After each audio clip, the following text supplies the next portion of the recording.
This painting is, we think, the last painting that she was working on, unfinished.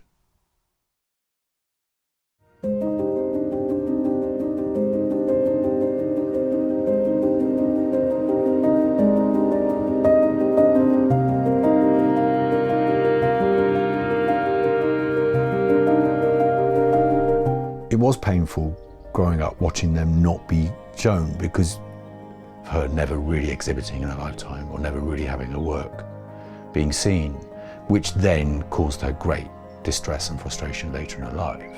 We could see that it was good, but then also we couldn't do anything to help.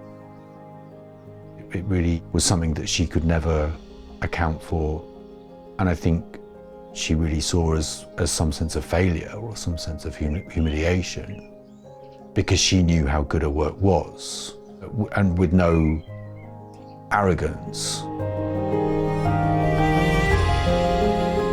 She knew how good she was, which I think then goes back to her always knowing what she could do. I wish it had been the case that somehow, somewhere along the way, she had found a way, but she didn't, and that's that.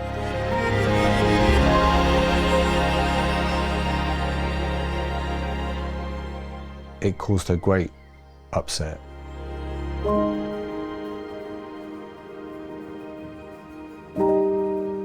This is Sarah. That's me. Charlie and Chloe. So it goes from oldest to youngest.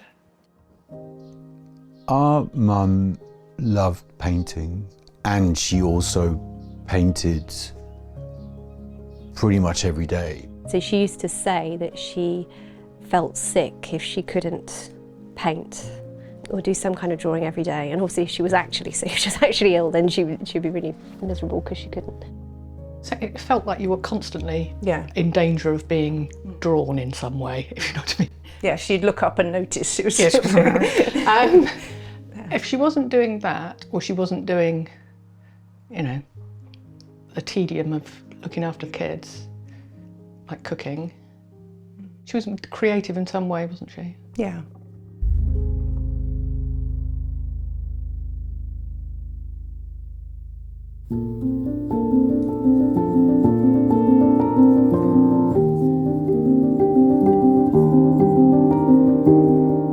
She loved painting since she was from being a child.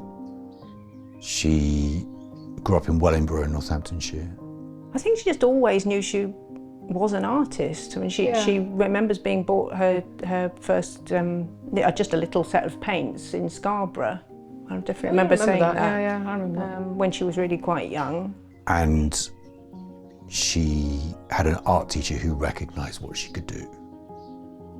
The art teacher encouraged her to apply for the Slade, the art school connected to University College London.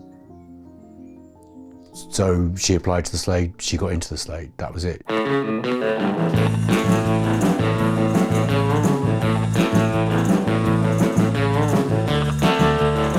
She loved the Slade, she loved London. She met my dad, Tony Porter, at the Slade. He was a year younger than her, so they met in her second year. She studied with William Coldstream. She always talked of Coldstream extremely fondly. When we were growing up, they would take us to visit him, and he would throw us in the air to guess our weight. And she loved that he did that, so the relationship was fond. She went to all the lectures. I think, was it the history of art particularly, because Dad was in the year below her. She really liked. Yes, she went to the lectures again the following year because Dad was going to them, and she just really enjoyed them all. So I have very happy memories of the Slade.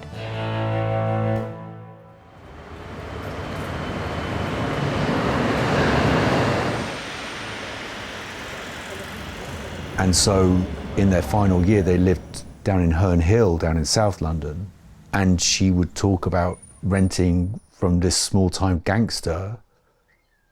I think they paid him by painting the building.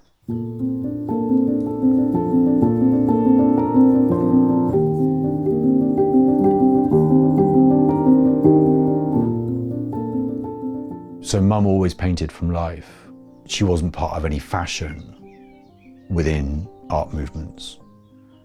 If you look back at our father's work at the time, he was doing much more experimental art, which you could see as being connected to that time in the 60s and to London in the 60s.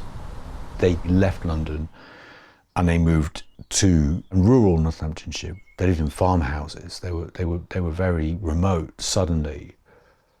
They were quite private people. They weren't particularly social. So it's very interesting that they very particularly removed themselves from a contemporary narrative around art. She could draft, she could paint from life, she could draw from life, so that's what she did. And she never saw that she had to bend that to try and be within fashion. So maybe that's the reason why they moved, was because they had no interest in being part of movements. And that certainly is the beginning of her never really exhibiting in her lifetime, or never really having her work being seen. They first had, their first child was 69, so a couple of years after, I think, leaving London. You know, she wasn't in the room. I remember eating paint and thinking, that's not that exciting. I couldn't take the being stared at, so I can remember her drawing this. Right, okay. That was why I was looking down, because it's... I just found it, particularly at that age, I think that was about sort of sixth form. Right. Dad had an element of success in the 80s and 90s, so therefore appeared to be not more important, but Mum was supporting him rather than the other way around.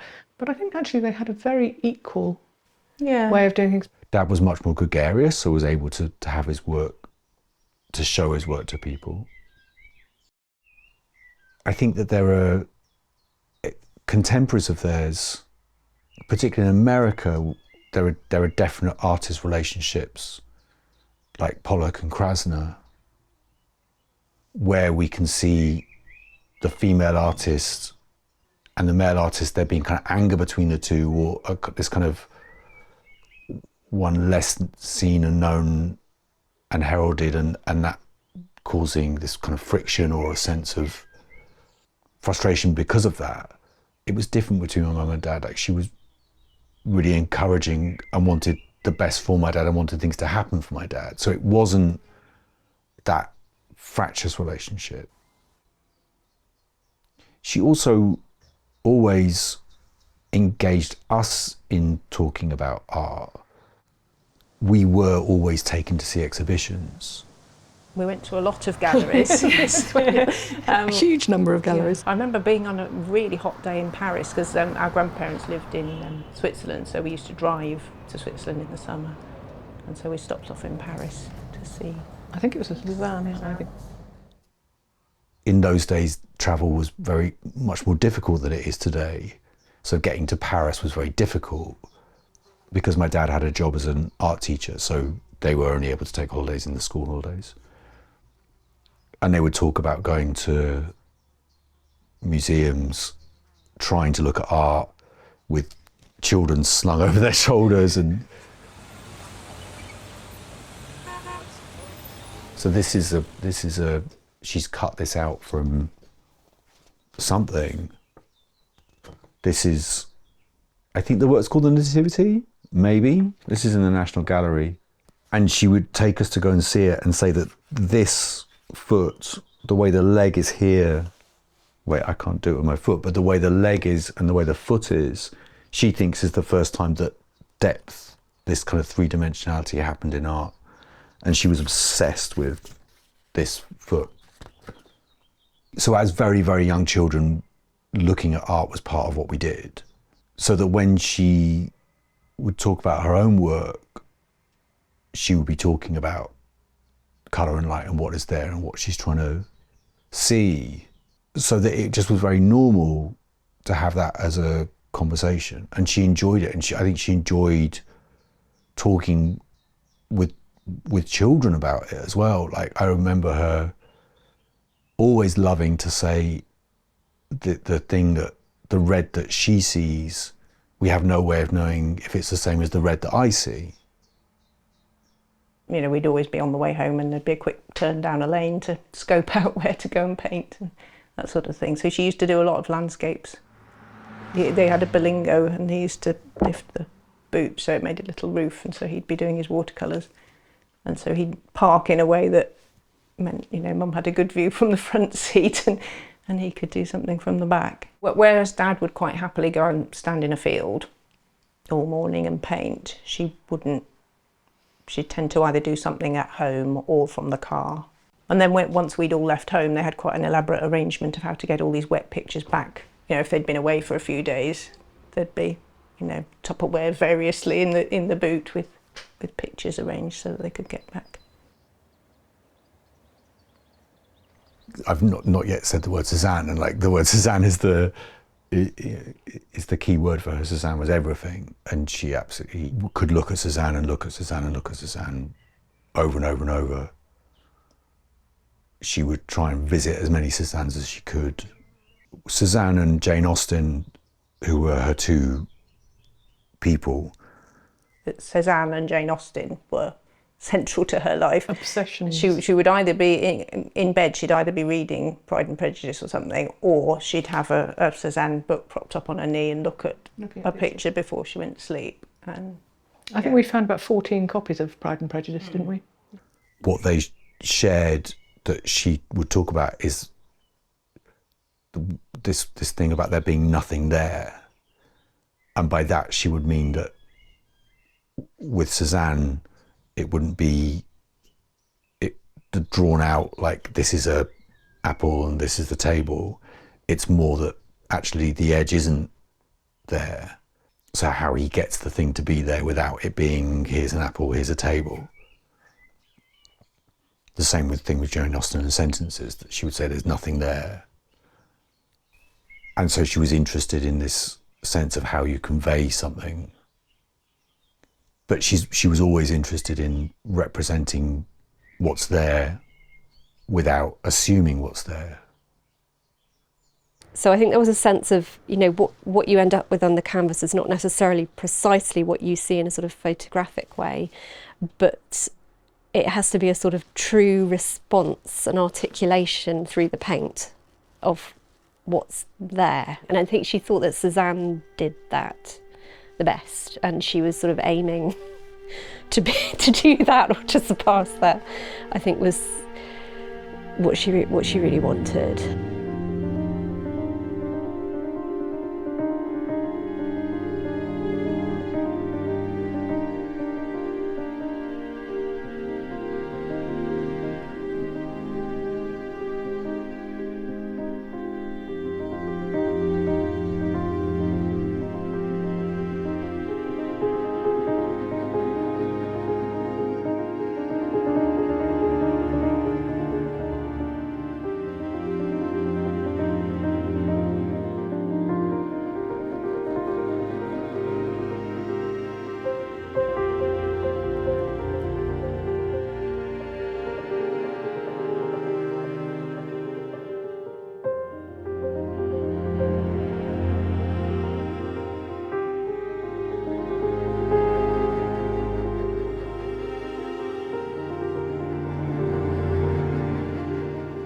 Mum liked to look at her work. She always liked to look at her work and see her work.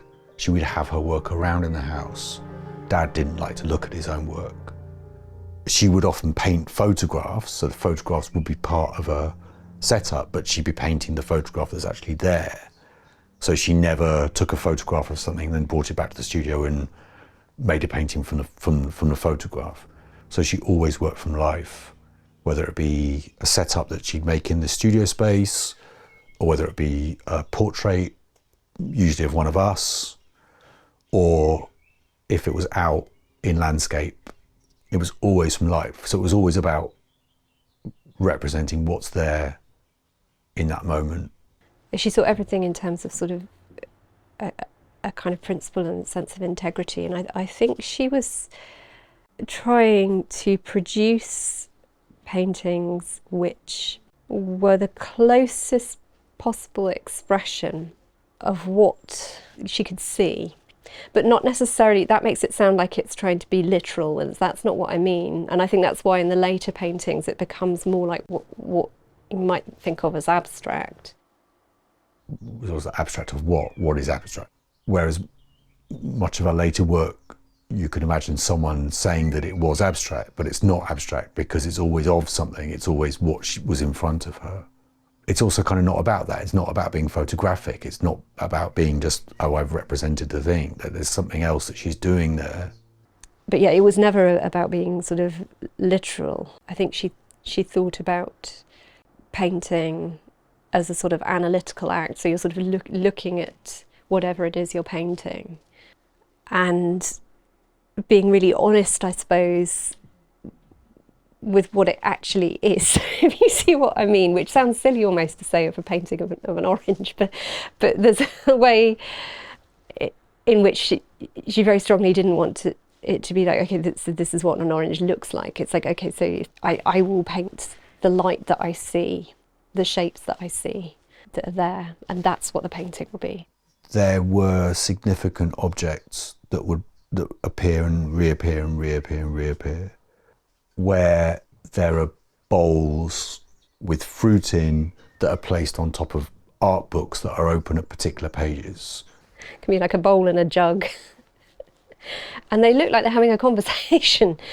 It looks like there's animation in the objects. But she loved cups, she loved jugs, she loved particular pebbles. I mean, she loved things for the relationship between things. I guess setting herself a challenge of, can she represent that relationship? Can she represent what is happening between those things? I think this is one of the reasons that she felt that her paintings didn't always fit into people's expectations. People think of a still life or a portrait and expect it to be sort of pretty or ornamental or decorous, whereas her work had a sort of strength to it and this kind of intensity, which is then slightly disarming for what the genre is, I suppose. I think Mum had a complex relationship with the art market throughout her life, and I suppose she basically sat it out to a large extent. She didn't necessarily like what was happening. I think she always wanted to have been showing. That's the thing. It was never that she was isolating herself or fearful of showing. She wanted her work to be seen. That was part of the frustration, was that she wanted it seen. She was very shy, and so she got this great self-knowledge about what her work was, but an inability to then say to someone else, hey, this is how my work is. Yeah. And because by that point then her work was very much out of step with fashion within art. I think she had extremely high standards. Yeah. And didn't want anybody to bend what she was doing. She had incredible confidence in her abilities as a painter. Considering how shy she was, she would sometimes get downhearted about it, about the fact that people weren't seeing her paintings. She was quite a strange set of contrasts between someone who in some ways wasn't very confident in themselves socially, but actually was really, really, really certain of their own power in what they could make.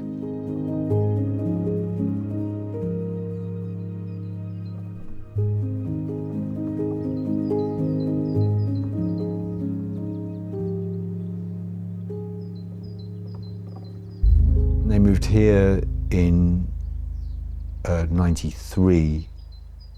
So I think Empingham is the place where she started working the most fully regularly again, having slowed down when she'd had all of us growing up. And then when we were at Empingham, we moved there when I was about 11, I think.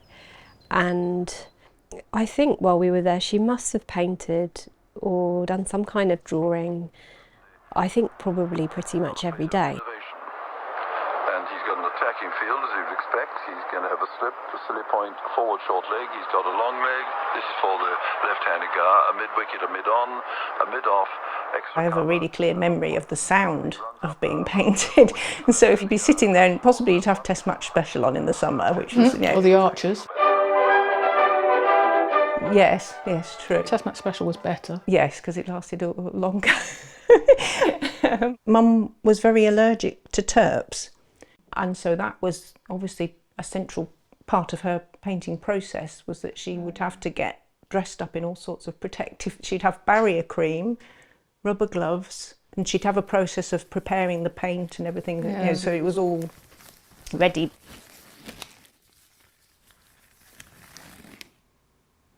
I think it's The History of Britain by Kenneth O'Morgan, 20th century Britain, and that's the Sun King. There's lots of people had that book, the Sun Red King. One. Yeah, the red one in the 70s. I don't know why, but that's a picture of Versailles, and I can't remember what that one was.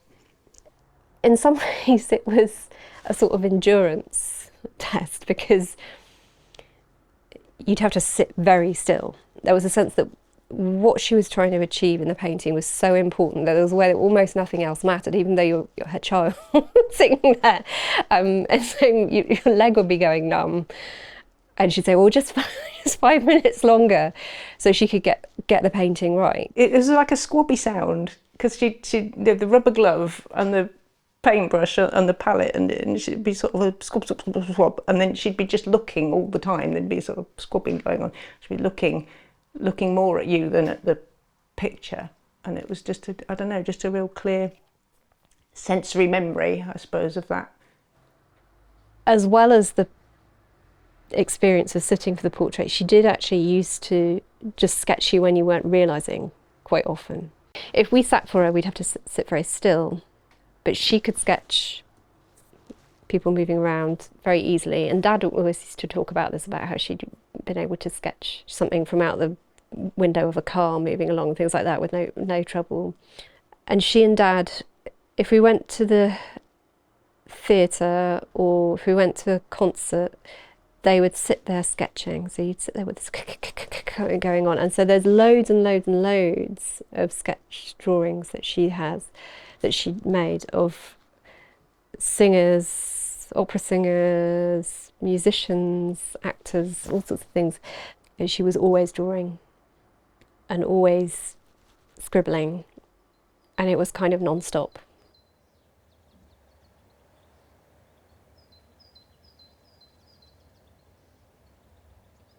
She loved the space for the light that she could paint in.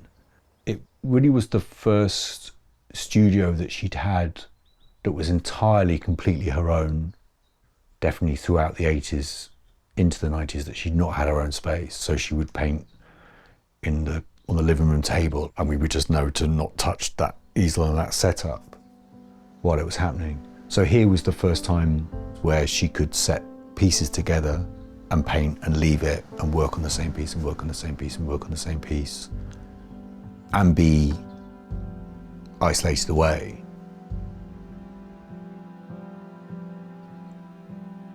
It was the place that she came away to and just worked and would just think about painting all the time. She always used to bring her pictures into the house to look at the end of the day. There's a particular patch on the wall that's got paint dabs. Where she would be walking past the whole time, so she could look at the painting in a different light and be looking at what she was doing and really try and understand what she was doing.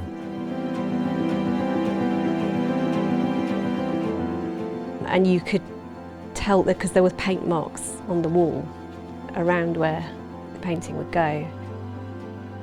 And often when we'd speak to her, she'd be like, oh, I don't know what it is, I don't know if I pushed it. And she would be in kind of, her experience of painting was very high wire.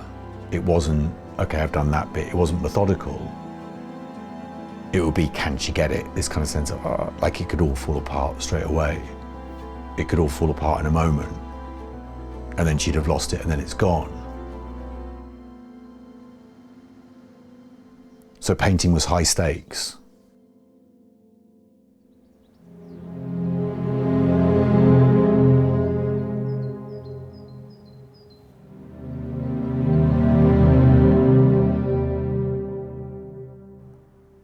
after I'd left home, probably about 5-6 years after I'd left home, I think she really started to produce these paintings that were increasingly challenging to know what they were, and inventive and distinctive. To me it was suddenly, but I don't actually think it may have been over a period of years. There was then this letting go where she was then able to start painting the light.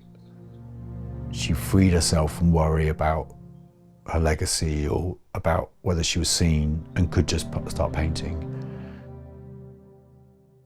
Which I think is partly how she kept going, producing so many paintings, because it was just a sense of conviction of, this is what I'm here to do. And I think also later in her life, she did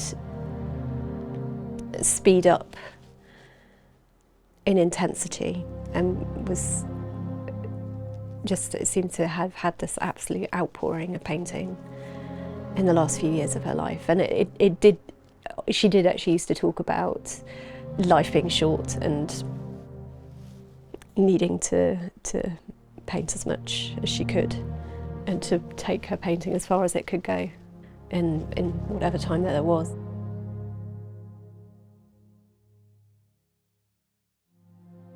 I think in those last years there was a kind of really rapid, I think, opening up of her confidence in what she could do. And it started this period where she let go and she let go, and she pushed further and further and further into what she could do on a canvas. But then there'd be these works of extraordinary colour, like really, really vibrant and clashing colour. It becomes to a point where they seem almost cartoonish in their electricness and their vibrancy. And also a kind of gleefulness as well, of like, look what I can do, like, look at this that I can do.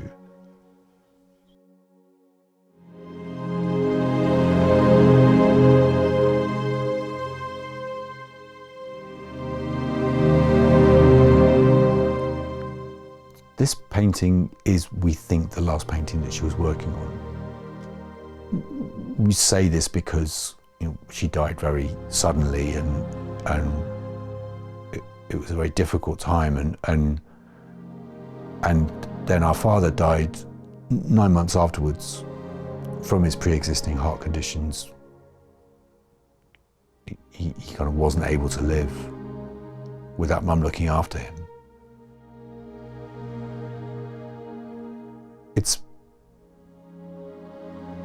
I don't know any more than that. You know, it's interesting because actually the eye wants to read into it a figure here and a building. You know, it actually looks like a very different painting from what you would imagine that she would be painting. It looks very different from the other work. She was ill. She died of a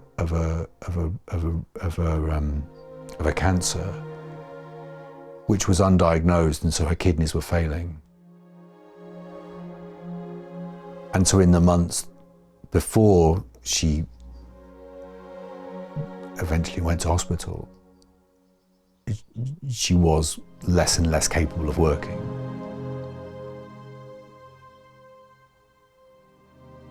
So maybe that's also why it's so different, I don't know. But yeah, this we think is the last work she was working on, unfinished.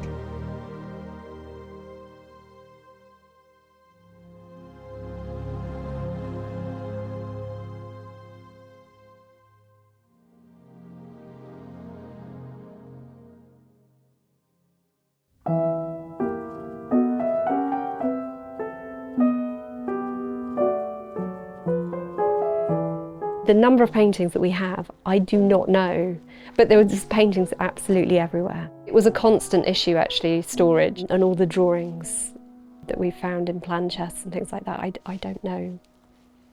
The idea of all the pictures just sitting in storage and nobody ever looking at them, and nobody ever seeing them, or appreciating them.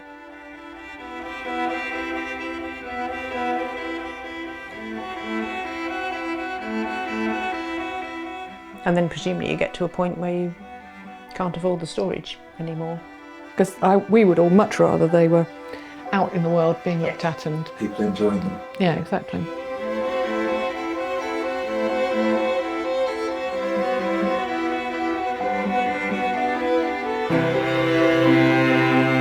I think she was a bit sad. I think it was a kind of a combination. I think she wanted her work to be seen, even though she was so incredibly shy and private. Also able to be in the world, like from being in London, you know, she could be in the world, so she wasn't scared, but she wouldn't necessarily seek company, but she would enjoy talking to people. She didn't want to engage in a conversation she didn't want to have. I think she did struggle to talk about it. Yeah. She was much happier just doing it. Which I guess is another way of saying she hated wasting time. There was a sense of urgency to it, I think, almost always.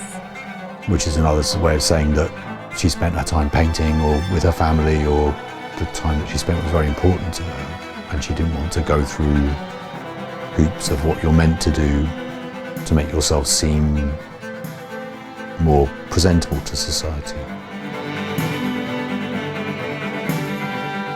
I think she just wanted always to focus on painting. Yeah, so she was very specific like that. Very brave, it sounds like, in her work. Yeah, absolutely. Yeah, and I think, and again, I think that's something that she recognised in herself in Austen characters, where they keep themselves to themselves, but are actually very bold and strong. I think also the experience of cataloguing and storing Mum's work, I think it's been really fulfilling, hasn't it? We spent days in storage, you know, receiving pictures and work out where to put them and things, and it's just really lovely to be with them. Well, we know we need to try and get her work known, because there is, we all think, an artistic Value. We had a lot of pictures and we needed to move them to storage. Yeah, there were some that were not in such great condition, and it was sort of, how do we look after them, really, wasn't it? And I just rang up for some advice. And Knowing that Dad had known, they'd both known. Mike, yeah, and Mike rang back and we had quite a nice chat, yeah, and was interested in coming and having a look.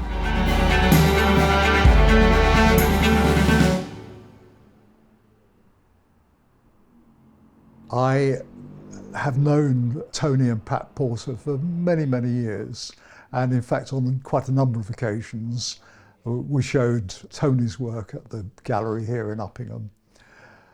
When Charlie Porter called me and said that both his parents had passed and asked me to go across to the house in Empingham to have a look at his mother's work, I was absolutely blown away by what I saw. Years and years of real art. It was honest. It evolved beautifully over the years and was extraordinarily beautiful. We are absolutely delighted to have been asked and honoured to host this first major show of Pat Porter's work.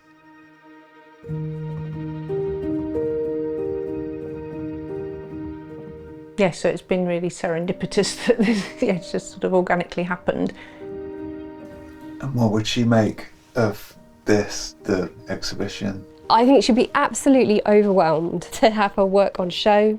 Mum would have been absolutely delighted, I mean, beside herself. She wouldn't believe it, because it was so what she always wanted was for her work to be seen and talked about.